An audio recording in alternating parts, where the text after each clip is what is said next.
Assalamu alaikum wa rahmatullahi wa barakatuh. Welcome to Roadmapping Your Ramadan. Ramadan Kareem to everybody that's watching live. Alhamdulillah. We are joined today by amazing guests with amazing topics.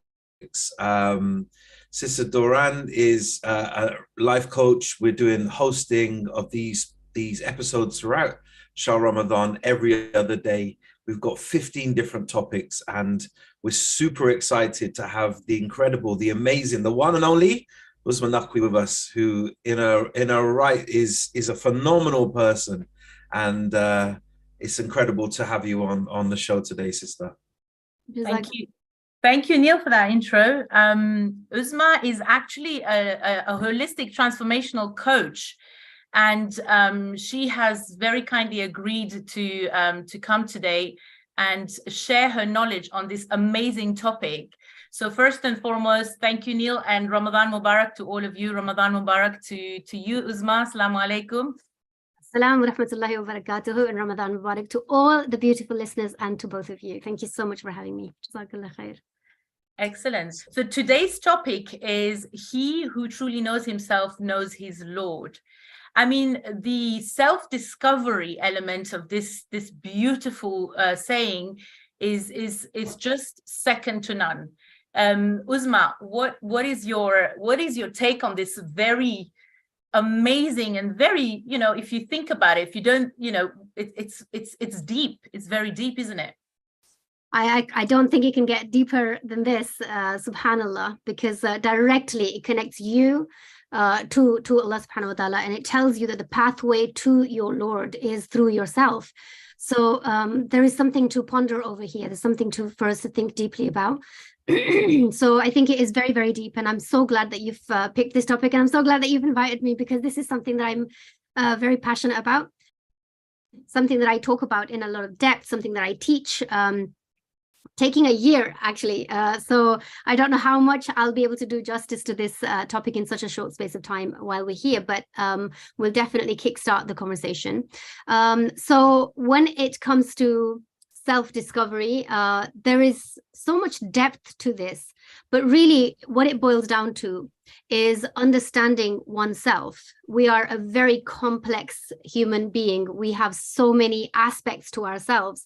And unless we take the time to understand who we are, what we stand for, what triggers us, what's going on the inside, we cannot know the truth that we carry inside of ourselves. And until we know the truth, we cannot authentically connect with God. We can all connect with it. Without connection to Allah subhanahu wa ta'ala, we would perish. We would cease to exist. So we're all connected to Allah subhanahu wa ta'ala. There's no doubt about that. But what this connection is referring to is far deeper and much more spiritual. There's a quote in the Holy Quran in Surah Taha in verse number 7, where Allah subhanahu wa ta'ala says, Allah knows the secrets and what is even more hidden. Yeah. And that's something to think about, because we all know that secret is something that you keep inside of you, but you're aware of your secret. Right? What's even more hidden than that? What's even deeper than that Allah subhanahu wa ta'ala is referring to? And we want to think about that. There are things inside of us that even we are not aware of. Allah subhanahu wa ta'ala is fully aware of even the hidden parts of us. He knows our makeup and every tiny little detail, our pain, our suffering, our triggers, absolutely everything that is us. He is aware of that. And this is an invitation to us, especially kicking off this topic on the day one of Ramadan. Yeah. It's so fitting that we're talking about this, because this is the process of dissecting who you are, what you came here to be, what you carry on the inside, how this affects how you are and how you display yourself on the outside, how this connects you to your Lord. What are you going to go back with? Your soul is created to be elevated. It is period, that it was created to evolve and to grow. And so when your soul is staggered or stunted in any way, it's not allowed to grow, then we need to see what this opportunity is that it's presenting. Maybe it is in the shape of a pain, of a suffering. But unless we question that, unless we sit with that, unless we really break that down and go deeper into those hidden truths that we carry within ourselves, then we will never really truly authentically connect with Allah subhanahu wa ta'ala. So I think it's very, very paramount and important for us to get to know ourselves in a very, very deep way. And what's a month as well, right? Ramadan is the month for that. It's the month of Allah. It's the month of the Quran. The Quran is what Allah wants to communicate to us. He's put all the things we need to know. Like you said very, very, very well, is that Allah knows what we don't know, right? Yeah. And, you know, it's kind of like when somebody invents something or makes something, only the maker knows what the guide is and how to, you know, we have, like, when we buy something new, we've got to check the guidebook to see how this is working and what should we be doing, what shouldn't we be doing. And for us, that maker is obviously Allah. He knows what works with us. He knows what is the optimum level of balance in our life, and he knows what we should. He shows us the way. He showed us the way through the Quran and through all of the role models, obviously. And I love that you took the ayat from the Quran, because he's actually, you know, I can guarantee you any questions that any of us have about anything to do with our soul, to do with ourselves, to do with how to live, how not to live, what to become, what not to become, and all of that, the in-betweens, is all within the Quran. If only we looked, if only we reflected, right? Yeah. I think sometimes that's the problem, though. We don't stop and pause and reflect. We spend our lives like hamsters on the wheel. We're constantly on the go, going from task to task or duty to duty. And very rarely we get the opportunity or give ourselves the opportunity to stop and ponder. And sometimes the smallest amount of time, it has the biggest amount of benefit. You know, on our day-to-day basis, we pray 5 times a day. But how do we approach the prayer? Do we just approach the prayer in terms of it's very ritualistic, we just get it over and done with? Or do we give ourselves an extra 30 seconds, a minute, just to stop and connect and to open our senses, to get a bit of inner peace and to ponder, to think about life? That reflection, those few moments, it makes such a big impact, because then you can concentrate on where you are, focus on that moment and be present. And I think that's something that in life we don't do enough as human beings. We're just constantly thinking about the next task, the next thing. And, you know, with the way the world is designed with, you know, with the phones, which are constantly pushing out stuff. I could order something now and it'll be delivered tomorrow. It's a very now centric society. So how do we create a more balanced society, I would say? Yeah, I mean, beautifully put. And, you know, there's a very scary verse in the Holy Quran where Allah subhanahu wa ta'ala says, don't become like people who forget Allah, so Allah made them forget themselves. Oof. And it goes through my bones when I think about this, because to get to a point where Allah makes you forget yourself, you know, that, because we are all living, and there are many people, there is even that tradition, the hadith that talks about, you know, most people are asleep, they wake up when they die. This is what we're talking about. There's a lot of people, they're still eating, they're still, you know, producing and reproducing, and they're still, you know, doing their life, but they have forgotten themselves. They're asleep, right? And we can very easily fall into that category if we are not careful. And if you're talking about, which is the fact that if we're not awakened, if we are not connected to the now, if we are not able to be present with what we're actually doing and what we're carrying on the inside, and we're just living on the on this surface level life, then we miss out on the depth of what we came here to be, who we are as a being. So I think it's very, very important for us to take, especially, you know, the beauty for us is that the month of Ramadan is something that's just given to us as a gift to take up. You know, it's not even something we have to make time for. The time is made for us. There are so many different things within Islam that are so beautifully fitted. And in our day, in the 24 hours, 5 times or 3 times, whichever way you pray, Allah has built in that pause for us.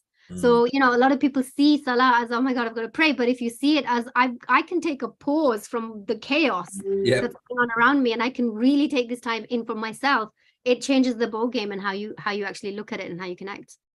Absolutely.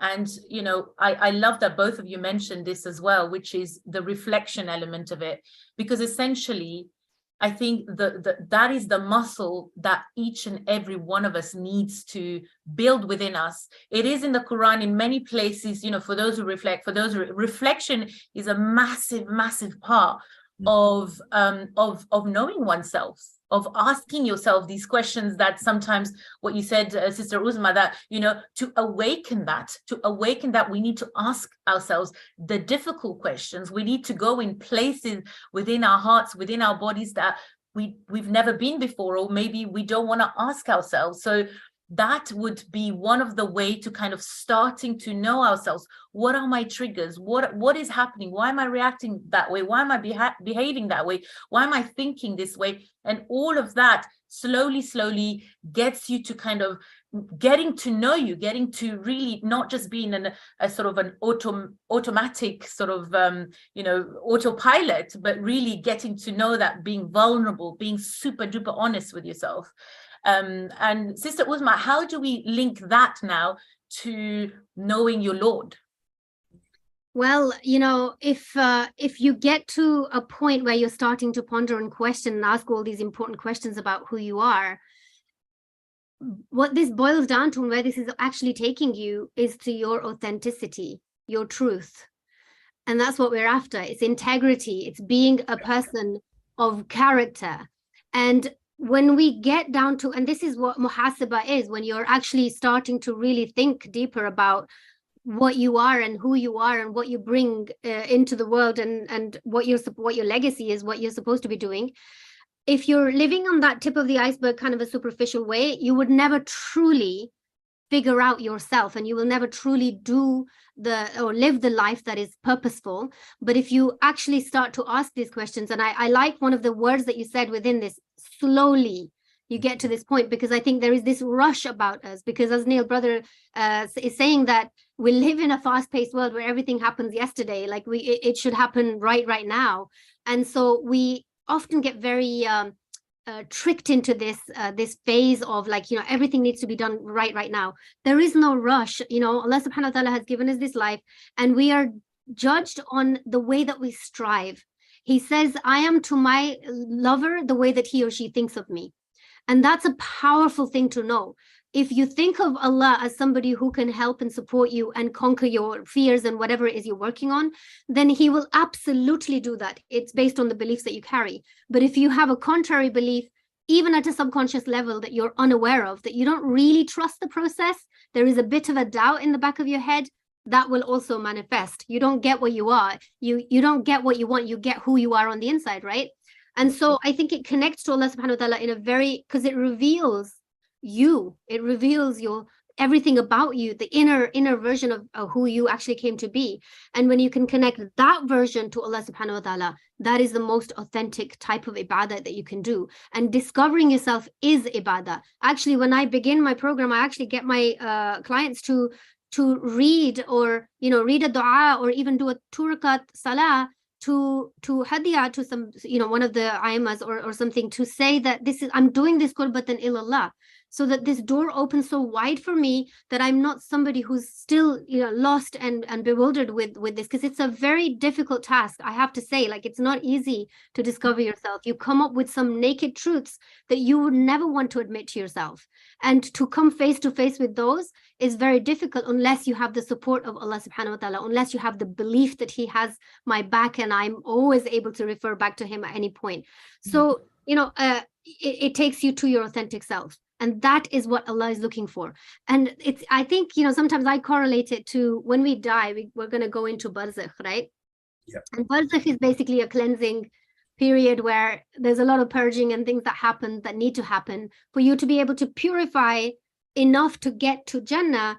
I think this is what the whole process is, like self-discovery is that purging of what's been covering you, the authentic you, the essence of Allah that is inside of you, the spirit of Allah that he breathed inside of us, that is covered with all the programming, with all the experiences, with all the events, with all the things that happened, with the way that we were treated, with the way that we were parented, with the way that we were taught different things.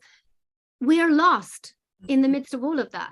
And unless we start to uncover that, that authentic, true version of ourselves is going to always be hiding. But when we find that and connect that to Allah subhanahu wa ta'ala, it's a different type of a connection altogether. I love that. Yeah, definitely. It's quite a scary place, you know, to kind of stop and reflect. A lot of people avoid it, and that avoidance, they carry all of these burdens, these traumas, these scars that we have. But in terms of encouragement, our religion pushes us towards a moment of reflection, a moment of pondering. If we take the hadith from Rasulullah sallallahu alaihi, he says an hour's worth of reflection is equal to 70 years worth of worship. And when we read that hadith, there's many meanings towards it, but on face value, it's about stopping and contemplating. We know that he spent time in the mountain, and he was in the cave, and he would reflect, and he would speak to Jibreel. He would reflect upon himself, on his ummah. He would think about his future and how he's going to bring forth the beautiful religion of Islam. So, you know, we gotta really take them as our role models, and we've got to really look at ourselves and think, why do we see so many other religions? Let's take the Buddhists. We see them meditating, right? We see them in a tranquil pose. We see them meditation. But yet, when we go to our centers, when we go to our mosques, say it's on a Ramadan night, it becomes a bit like a tick list. Yes. You know, let's do this, let's recite that. And there's hardly any engagement with God. We don't actually stop, reflect, and speak to God. I mean, do you think we need to change as a society, as a community? Oh gosh, yes. I think, you know, this is something that actually, it's a bit of a tragedy. It breaks my heart because of the way that what we are told is like this, you know, we're sent lists and lists and lists of amal, like you said, and it can be really overwhelming. It can be extremely overwhelming, and actually, like, the essence of it is completely missing if you're just like regurgitating what you're being told to just recite without this reflection that we're talking about. And one of the beauties, if you actually look at the scientific effects of that reflective moments, it changes the way that your mind is firing and wiring the neurons inside of it. It actually, there's an effect that happens physically to your mind and to your body and how you connect and what's actually happening. There are so many changes that are taking place. Literally hundreds and thousands of things are happening inside of your mind when you pause and when you take that moment out.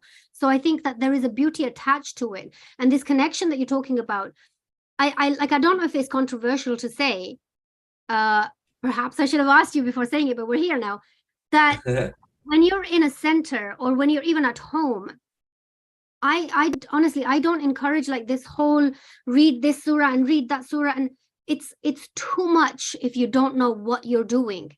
I think just take even one ayah of Quran and just sit with it. Just sit with it. And when you close your eyes and allow, you know, ask Allah openly, I'm here because I want to understand this part.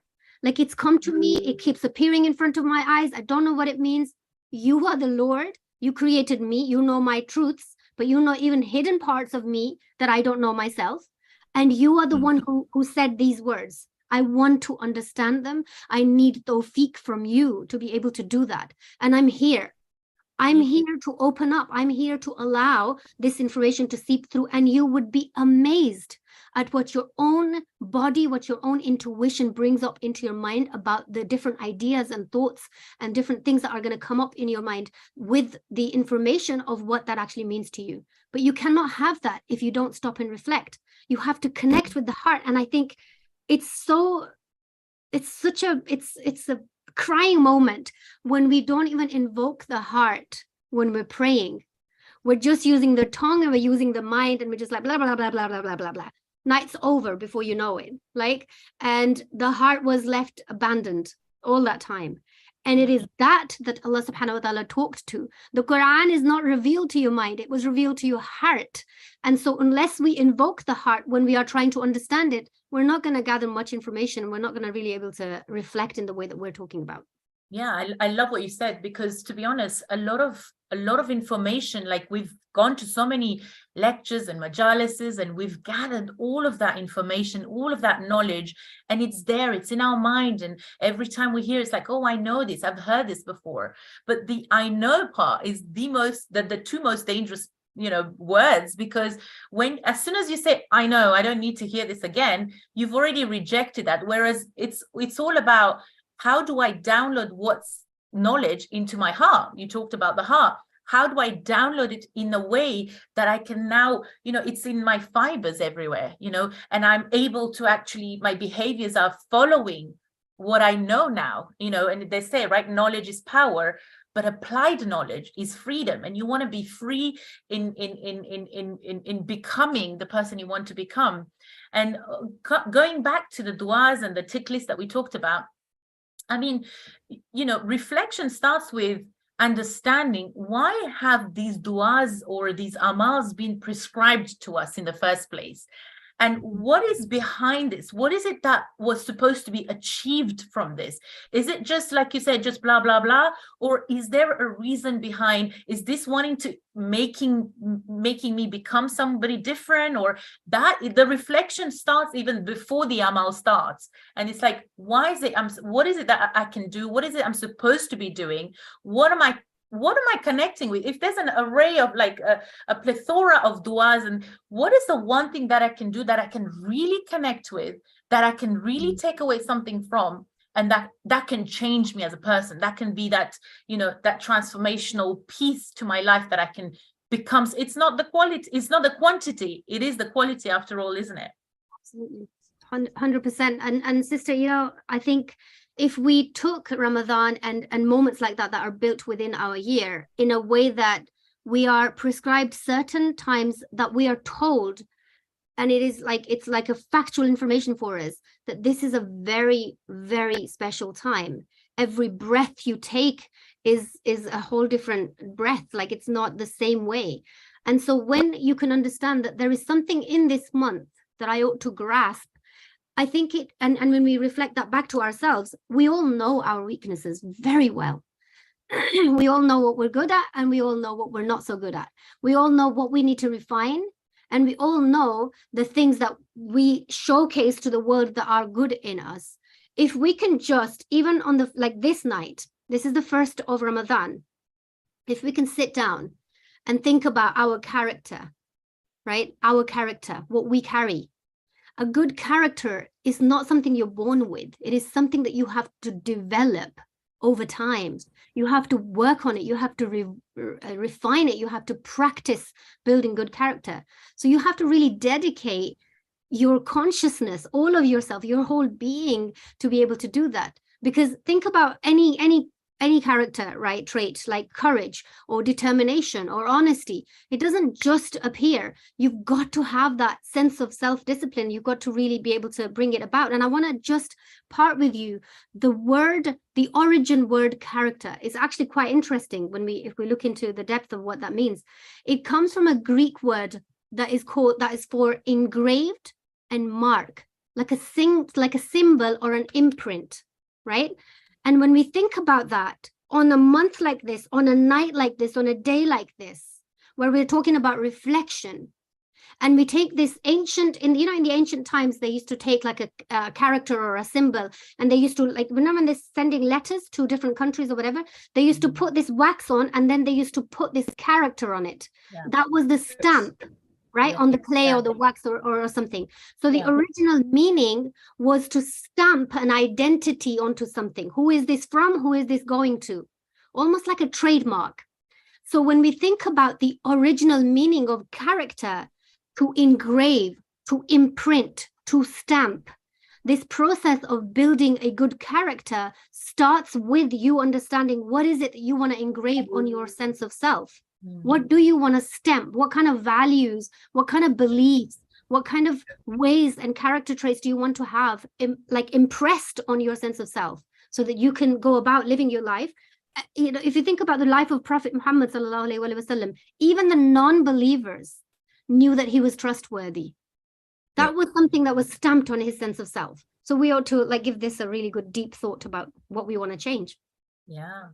I just wanted to bring you back from that. What you just said was so powerful when you talked about character and who we want to become. And you also talked about being authentic, your authentic self. Now, you also mentioned something quite interesting at the beginning. And you talked about the spirit of Allah being breathed in us, right? So that, I think, is so important that we come back to that point, especially when it comes to knowing yourself, meaning knowing your Lord. But how do we know your Lord? And how, we've got these 99 beautiful names of Allah that we know, that our kids recite all the time. And, how do we encompass that? How do we behave in that way? How do we bring that out? How do we awaken those divine characters and divine names within us, so that we can imprint that character, so that we can become somebody, trustworthy like the Prophet, or, any other way. So now, yeah. I love that. I think that is so important to think about, because, this is one of the mistakes that Shaitan made. When we think about the fact that there is a spirit of God inside of us, it's just a few words, but the actual, like, if you really go into that, God is inside of us, right? A bit of God is inside of us, and that makes us very worthy, right? And the fact that he said, I created you guys so that I can be better known, right? So then there are certain characteristics, there are certain personality traits, there are certain divine attributes that are inside of us that are unique to us. Yeah. And unless we get to know ourselves, we can't shine those, because we're pretending to be someone we are not, because we are copying someone else. We are trying to be someone else because they are, they've got what we want. And therefore we're chasing to be that person, but we're neglecting what God gave us innately for us to shine that. And that is us connecting our worth to our own self. And these, this is, I was going to say about the mistake that Shaitan made. Shaitan was a very, very, very, very pious jinn. And as we all know, like he worshipped God for thousands of years before Adam alayhi salam was created, right? And the blunder and the biggest mistake he made was that when Adam alayhi salam was created and he was in the clay form, Allah did not ask any of the angels or jinns to bow down to him. Allah asked to bow down to Adam alayhi salam after he gave his spirit into Adam, right? So Shaitan became, and he didn't, this is just a thought, like he didn't reflect on that before, when he was just clay, I wasn't asked to bow down to this man, creation. Only after Allah put his breath inside of Adam, he became worthy. He became someone so big that even the jinns who had been worshipping for thousands of years had to bow down. And so we need to take that. We need to understand that this should help you understand your self-worth. Self-worth is really, it's all about knowing that you are innately born with that spirit. That is your self-worth. You have the divine inside of you. It is inherently yours. You can never lose self-worth. You can add to it, or I don't want to say add to it. You can make it, you can discover it more, you can express it, or you can hide it. That's all you can do. But you are worthy innately. You came into the world like that. And when we can understand that, and when we can start to refine ourselves and discover ourselves, that's what we're getting down to. We're getting down to that bit of ourselves that is God. Yeah. Wow. And when we shine that out to the world, we are nothing but authentic beings. And when we intertwine that with our heart and the passions that we carry inside of us, we are untouchable. Like, we are literally living our life's purpose. Yeah. That's the purpose of your life. This is exactly, this, what you just said, is what all of us needs to understand. And when we're putting ourselves down all the time, that we're not good enough, or all of these thoughts, we're going to have a special session actually on the psychology of Shaitan. We have a guest that's going to talk about the actual psychology of what Shaitan does to us, and all the negative self-talk and all of that. But while we're on the topic here, it's so important to understand that when you're putting yourself down, what you just talked about, self-worth, and that it's there and we're deserving of it. but we may hide it. And when we're putting ourselves that, we're almost kind of, I don't know if I should say this, but we almost kind of putting Allah's creation down in a way. So almost not quite insulting, I don't want to use, but kind of like you're saying that what Allah's created, which is yourself, is not good enough. And that's actually almost blasphemous if you think about it. So it's something that we need to use very carefully. And if those feelings do crop up, they definitely are the waswas of shaitan, and it does need to be dealt with. It does need, and if, you know, and look, it's not easy. Like you said, it takes a long time. There is no magic pill. You can't just take something and say, tomorrow I'll be fine. We've lived years and years, right? We've lived years and years to come to this point. You can't just undo it within a day. You said, Sister Uzma, you talked about patience. You talked about time. And that's exactly that. Yes, absolutely, 100%. You know, if we can understand that our talents do not increase our self-worth, and our insecurities do not take away from our self-worth, right? It's just there. It is there from the moment you came into being, because God is inside of you, right? You cannot become less worthy. That's what you're doing. The worth that you have inside of you, you're just hiding it by doing the things that are not right, or sinning, or negatively talking to yourself, or downplaying yourself. You're just covering it. You cannot take that away, because it's God. It's God, right? And so when we can understand that, that's a very powerful knowing, because then you cannot look at yourself and think, not looking after yourself, because, you know, the way that we live is the standard that we think we are. It's what we think our worth is. The way that we eat, the way that we sleep, the way that we interact, the way that we hold our relationships, the way that we do everything, the amount of wealth we have, what we live in, and how we live, and how we interact, and everything.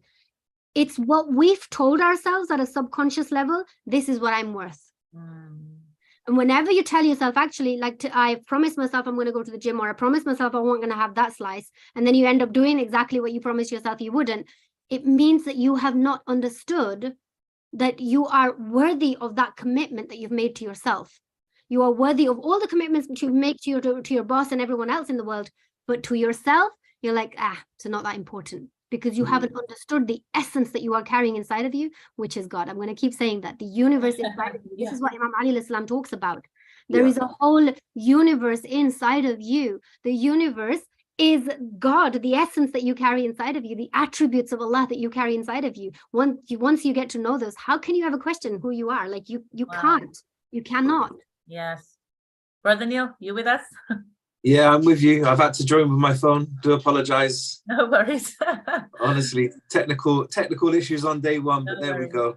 It can't be helped at all. SubhanAllah, I love that. The universe is within you, and that journey of self-discovery through this blessed month is something that we need to invest in, and start in on day one with that small reflection. It's, we talk about habitual behavior and making small changes. And this is the month to do that, to create something like this, to maybe start small and then do it consistently throughout the month. And then when you come through the 30 days of the fast, then inshallah, something's changed within you. So what advice would you be able to give our wonderful viewers about what small things can they do to invest in themselves, to create the best version of themselves throughout this month, so they can connect to the oneness of God? Beautiful question. Thank you so much for asking that. We can really make this complex, or we can make it really simple. And I want to make it really simple, because there is too much information out there. It's mind-boggling. Who do you follow? Because every person has something to give you. So my humble advice would be this. In the interest of time, and I can't really break this down as much as I'd like to, but I would say start just by monitoring yourself. Yeah. Make a ni'ah qurbatan ilallah. This week, I'm going to dedicate, without judgment, without guilt, without shame, without anything imposing further onto myself. I'm gonna monitor who I am. I'm gonna monitor how I think. I'm gonna monitor what language I use for myself and for others in my head and outside. I'm gonna monitor how I sit, who I sit with.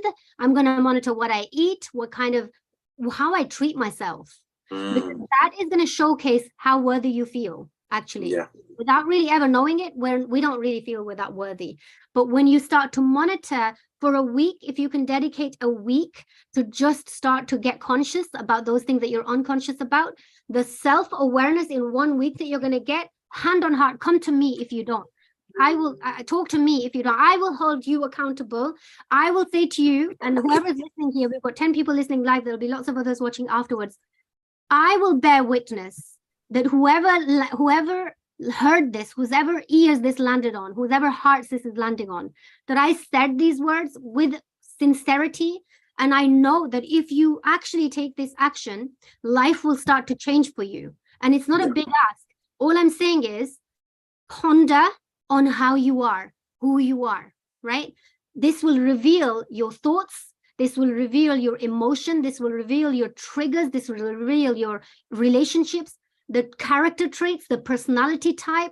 This deep analysis is super powerful. I mean, obviously, because I teach this, when I do this with someone, there is a strategic way of doing it, very structured way of doing it, and there is a lot of accountability. So it's a faster paced, way of doing it. So invest in yourself and do that beyond going forward. But I'm just saying, at the moment, you can hold accountability for your own self. Yeah. Because what you will get to know is that, obviously, a lot of people saying this, you are not your thoughts. That's what you're going to find. You are not your emotions. That's what you're going to find. So who is observing your thoughts? Who is saying, oh, I just thought about that? Oh, I said that thing to myself. Who is that person? Yeah. That is your consciousness. That is who you truly are. That is your essence. There is this, there is God. He is everywhere. And his spirit was given to us. And that spirit is in our souls, and our soul is in our hearts, and our hearts are in our bodies, and every single thing matters. Our body matters, our heart matters, our emotions matter, how we live and how we connect to God. All of this is very trailed. It's a hierarchical way of getting to God. So we have to wake up about ourselves. That's what I would advise. That's beautiful. Beautiful. I think monitoring yourself, Sister Uzma, that is such a precious tip, precious advice that you've given, because like I said before, we're on autopilot. We don't monitor ourselves. That's why we are where we are some of the time.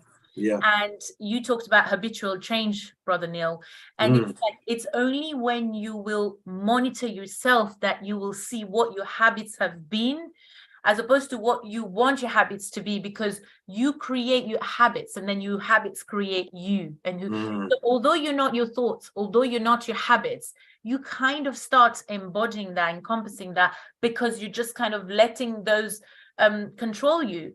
And monitoring, Sister Uzma, is definitely an amazing thing to do. So how can this be monitored? So would you say gratitude journal? What would you say? So I wouldn't make it vague like this. If you are doing it, let's say you're this month, you want to bring about a change, right? And most of us know, like generically, we know what we need to change, like the downfalls that we have, because they play on our mind a lot. Like we're guilty. We are guilty. Our conscience is not dead. We're still Muslims. We are still awakened to some extent. So we have that knocking on our back of our conscience that says, that's not a good idea. I shouldn't be involved in this. That thing, the thing that as I'm saying this, it's popping up in your head, that thing. Like that thing, pin it. And you can just like get an A4 piece of paper and write down thoughts, behaviors, actions, triggers, whatever. Like there's a list of things that you're actually going to start to monitor. How you're feeling about it. What are the sensations that came up on your body? What are the thoughts that came up? What are the words that came up? How did you actually react? How did you deal with this?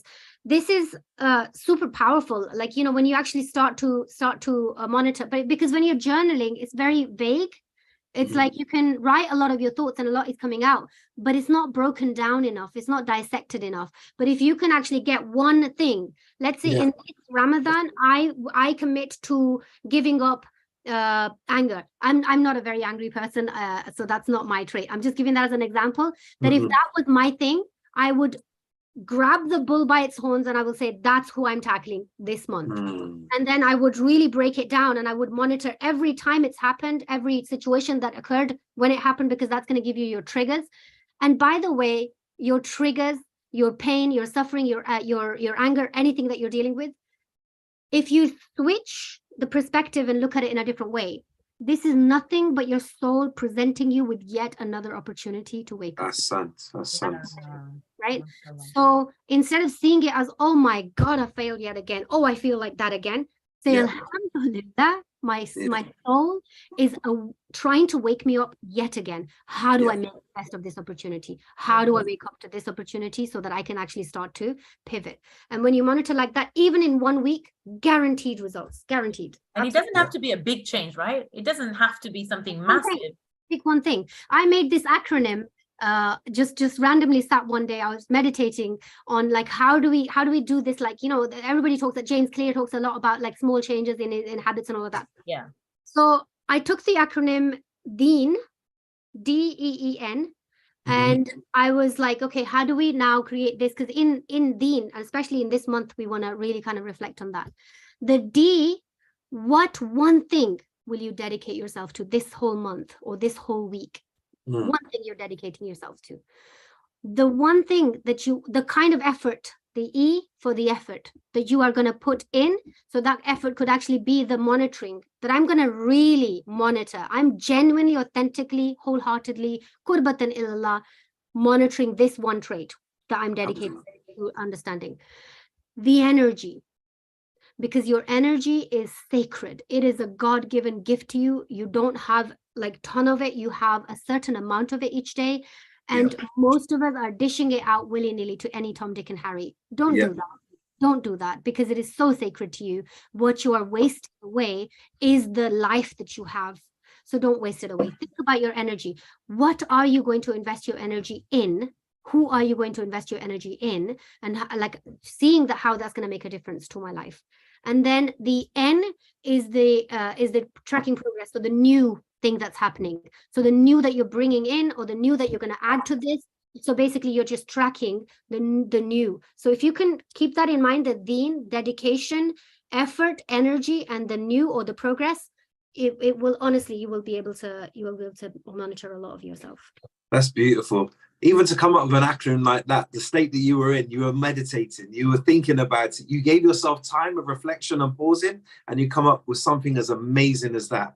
You see, dear viewers, that's an example of when you stop and pause. That's an example when you can reflect. You can be able to dissect certain things and come up with amazing focused topics like Sister Uzma has just done there. So that moment of clarity, that moment of peace, that moment of inner self is so important. I'll quote Bruce Lee: we should be like water, right? So that's one of the most amazing quotes for him. Of course, water is one of the strongest elements in this world. It's very flexible, it's adaptable. If it comes across an obstacle, it will just move around it. And then it can be still and very tranquil and clear. But also, like us, sometimes we can be like waterfalls, gushing, really uncontrolled. So that, though, what we need to get to is a point of tranquility, of stillness, understanding that within us, you're looking at around about 60-70% water that's within us ourselves. So by pausing and stopping and reflecting, we can be like water, and we can approach ourselves in that manner and that way. And applying yourself within this blessed month, doing something small each day, taking a few moments to stop and reflect, to input that journey of self. Understanding yourself is to understand your Lord. This is what the topic is today. And that's where we're trying to get to. So it could be something that you do that is personal to you, not personal to me. So I may have a very random conversation with God in my own tongue, in my own way. You might connect to Dua Kamal, you might connect to Dua Tawassul, or you might like to do this particular amal, but do what is personal to you. Don't be determined by what other people are showing you to do or telling you to do. We spend most of our lives trying to please people when we don't spend enough time pleasing ourselves. And this is with our connection with God as well. I mean, I'll hand it over to you, sisters. I can rattle on about this for too long, but that's just my personal opinion. I think it's so beautiful. If we don't think about that, I love what you're saying. It's so important to understand that it's actually deep down what it boils down to, and what we're actually trying to get is connection with Allah subhanahu wa ta'ala. So when we get so caught up in the rituals, we're not even, it's a lip service. We're not even actually doing justice to the du'as that we're actually reading. A lot of the times we're just reading the Arabic version, and we don't know Arabic if you're not an Arab. And so I think that if you can have that as an umbrella of what you're trying to achieve this month, it's the connection to Allah subhanahu wa ta'ala. And generally speaking, like when we, sorry. Go ahead. Thank you. So generally speaking, when I've been talking about character traits and personality types and all of that, if you are going to monitor yourself, if you are going to, like, you know, look at the, you know, the acronym DEEN or whatever, think about all the things that you really want in your life, the level of health and fitness you want to enjoy, the quality of relationships that you want to have, the experiences and adventures that you want to actually experience in your life, the level of financial abundance that you want to have, the career that you, the fulfilling career that you want to create in your life, the material things that you want, the connection with Allah subhanahu wa ta'ala that you want, the emotional states that you want to experience on an ongoing basis. Just think about all of those things, right? And I just want you to ask yourself the question, what kind of a person achieves those things? Right? What kind of a person has a life like that? And are you that person? Who are you? What is it that you don't have? What are you as a person overall, right? And what kind of a person do you want to be? A lot of people don't even have clarity of what they want to be. Your character, your personality trait is a total sum of what you're displaying out to the world. Your inner nature. And this includes everything that makes you you, your behaviors, your thoughts, your ideas, your motives, your intuitions, your judgments, your temperaments, your tastes, your tendencies, absolutely everything. It's you, right? Yep. If you don't understand these things, this is coloring your identity. This is how you're appearing to the world. It is the balance of these components that are going to set you apart from the world and bring you back to your unique self, which is Allah subhanahu wa ta'ala. You carry and it doesn't really matter if you're thinking in your head right now, but you know what, this is not for me, I'm too far away from that, you know, I'm just, no, you know, you have to understand that we all have to start somewhere. The first step is to accepting that where you are is exactly where you're supposed to be, and it's okay as long as you're making a start. As long there's nothing, it's never too late for anything ever. That's why we have such a, you know, we have a lifetime. This is the reason we have a lifetime, you know. Otherwise, if a 10-year-old would think that, what would he do at the age of 50? You know, it's never too late. There is never a state in your heart where you should feel that this is not for me. You know, it's too easily said than done, because accepting yourself and accepting that that's fine. That acceptance is the first step to changing. That, okay, I've now accepted, this is who I am, this is where I've reached, but that's fine. How can I now, what can I do now? How can I bounce forward? Or do I just want to stay here and stagnate, and, you know, what doesn't grow dies eventually, right? So how can I make this? Don't despair, don't feel hopeless and think, I'm too far away from the truth. There is no truth. It's your truth. It's your uniqueness. It's your, you know, as Sister Uzma said, you've got that spirit, that divinity within you, but you've also got you within that as well. That's what makes you unique. And it doesn't really matter where you start, as long as you start. Oh, definitely not. It's that quote, the journey of 1,000 miles starts with a single step. But let's take it one step further. That first step has to happen by you. You have to decide to take that first step. You have to decide to put those trainers on and go to the gym. You have to decide to put the key in the door, to open the door so you can move through it. You have to decide to put that jacket on. You have to decide to get out of your bed in the morning. It all starts with you. So that journey of 1,000 miles, of a lifetime of discovery, it's okay. But you've got to make that choice and decision. Yes, people like us, life coaches, can help you and push you in the right direction. But you know what? We're not there with you 24/7. We're not there pushing you, telling you to get up. You have to make that conscious decision and that conscious choice. Now, on day one of Shahr Ramadan, these are the kind of things that we're talking about. This is the kind of things that we're saying to you. Try to take that first step towards Allah subhanahu wa ta'ala, because Allah says beautifully, you take one step towards me and I'll take 10 towards you. So why not do it today? Today is the first day of Shahr Ramadan. Today is the day that you can embellish this and become one of the amazing attributes of the 99 names of Allah Azza wa Jal. You can be Kareem, you can be Hakeem, you can be Rahman, you can do whatever you want. Honestly, you're more capable than you even know. So just keep on believing in yourself and keep on pushing. Now is the time to make that beautiful change within yourself. And Sister Uzma, can you just talk to us a little bit about, Allah says that I am closer to you than your jugular vein. Now, isn't that beautiful? Amazing. Absolutely. Isn't that like mind-blowingly beautiful? Yeah. It's stunning, and it connects very much to what I've been talking about already. That when we're saying that there is the Spirit of God, and that's been encapsulated in your soul, and your soul's been encapsulated in your heart, and then your heart is encapsulated inside of your body, and so there is this whole structural way of reconnecting with Allah subhanahu wa ta'ala. Therefore, your jugular vein, where you're actually like living with what is pumping the blood from the heart, which is connecting you to the world that you're actually living in physicality, to the other side is this is the connection. But Allah is already in your heart. Allah is, the sanctuary is built for him. It shouldn't have anything or anyone else in there.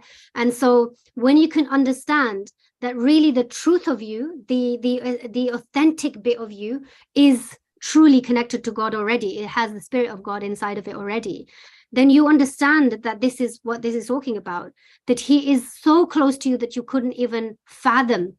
And when people question and doubt themselves, like, I don't really know, if you think about two different people trying to pray for like something that they really desperately want, right? Let's say me and Sister Doureine are asking for the same thing from Allah subhanahu wa ta'ala, and I sit in the mosque and you sit in the mosque, we're probably side by side, right? And I'm praying and I'm saying, I really, really, really need this, God. I need this and all of this. But you know what? There is something in my subconscious, not even something I'm aware of, but subconscious, deep inside. It's like, I've said it now, but I don't really know. We'll just leave it. I don't really know. But then Sister Doureine prays and she says, I've said it and it's sealed. I am no longer attached to the outcome, but I know I've said what I needed to say, and I know it's been heard. Oof, powerful. Wow. The end. Wow. Oof. It is no longer my problem to deal with. I have handed it to the best of handlers. When we say Allah is the best of, we plan, he plans, Allah is indeed the best of planners, it's so easy to say this, it slips out of our mouths. We read it on statuses everywhere, right? Yeah. Living that in your daily life is a whole different ballgame, because in this you have to live this. You have to say the tawakkul is at a high, to the point where I am not attached to the outcome, but I believe so deeply and with such conviction that there is nothing that will shake this conviction in my life. SubhanAllah. And that is how close he is to you. Yes. And did you know, I didn't know this, but the jugular vein actually return bloods from your brain back to your heart. Absolutely. Yeah. That is what it does. Yeah. Man, I had no idea until I looked into it, and I was like, to your heart, he brings it back to your heart. For me, that's like, I mean, this was in the Quran like thousands of years ago. So, it's knowledge we couldn't have known until recently. So it's just so miraculous. We are just such miracles. We are just such miracles. If only we treated ourselves and each other as miracles. Alhamdulillah. So we're coming into the end of the show. We were about 53 minutes into the show. Sister Uzma, just some humble tips and advice on day one of Shahr Ramadan that you can give our viewers so they can benefit, inshallah, and help them to kind of go through that journey of self-discovery. Sure. So I will just reiterate what I said earlier. I can't emphasize enough how important it is to analyze, to deeply think about you and yourself. So get yourself a journal. That is the Ramadan journal. It doesn't have anything else, and you're not putting like random stuff in there. It is to do with self-development, self-actualization, and mark it today's date. And whatever, if you've been taking notes, or if you want to re-listen, take some notes, or if you want to get notes from other places, whatever. When you get something, that pulls at your heartstring, that's for you. You know, there was a hadith of Prophet Muhammad sallallahu alaihi wasallam that I often quote, and I'm going to paraphrase and just in English. He says there are these things called nafahat. Nafahat are these clouds of opportunities that come and they hover over your head just for a short space of time. If you're an awakened individual, you will grab them with both hands. If you're asleep, you won't even know it came. Don't be a sleep person, be an awakened individual. You didn't hear any of this by coincidence. It came to you because it was for you. You were invited to be here, so take advantage of it. Monitor yourself. That's my biggest advice I'm going to give for this month. Take the first week, second week, third week, just keep monitoring yourself. You'll see the progress you're making anyway. And the one thing, commit to one thing that you're going to dedicate to changing, and one thing that you're going to add. One thing you're removing, one thing you're adding. That's all you need, brothers and sisters. That's all you need. And at the core of all this, last words, the core of all this, you are looking for nothing other than connecting to Allah subhanahu wa ta'ala authentically. Don't exert yourself. Don't exhaust yourself that way. Connect. Talk to him. Like wholeheartedly. That's what he wants. So you said monitor, you said analyze, you said write it down, today's date, and connect to Allah. That should be the aim that you're going towards. Yes. Correct? Amazing. Absolutely. Yes. Wow. Thank you. Thank you so much. And as Brother Neil said earlier, it's a journey of 1,000 miles. Take the first step. Just take that first step. There's nothing that's going to break procrastination, fear, than just making that first step, that action. Absolutely. Thank you so much. Thank you so much, Sister Uzma. This has been so enlightening. What an amazing conversation. It's just so nice to have people within our community and within our, our environment that we can have these conversations with. These are very important conversations that we don't always have opportunities to speak with our loved ones, maybe, or our friends. But these are the conversations that we can have with Sister Uzma or Brother Neil, and life coaches, and surround yourself with people who will be able to awaken, enlighten, and help each other and be each other's mirrors. Inshallah. Sister Uzma, thank you so much for joining us on our first episode. May Allah subhanahu wa ta'ala reward you. Inshallah, shower you with his bounties on these blessed days and nights of Shahr Ramadan, inshallah ta'ala. Dear viewers, we will be back on Saturday, inshallah. We're very much looking forward to hosting Brother Zuhaib, and we're going to be talking about fitness, inshallah ta'ala. Please do like and subscribe to the YouTube channel so you get, make sure you click that notification button so you get all alerts for new content, inshallah. We will be back on Saturday at 11 a.m. live, but this particular show, this episode, will be hosted and left on our playlist, inshallah. We'll see you then. Thank you for joining us. Assalamu alaikum wa rahmatullahi wa barakatuh.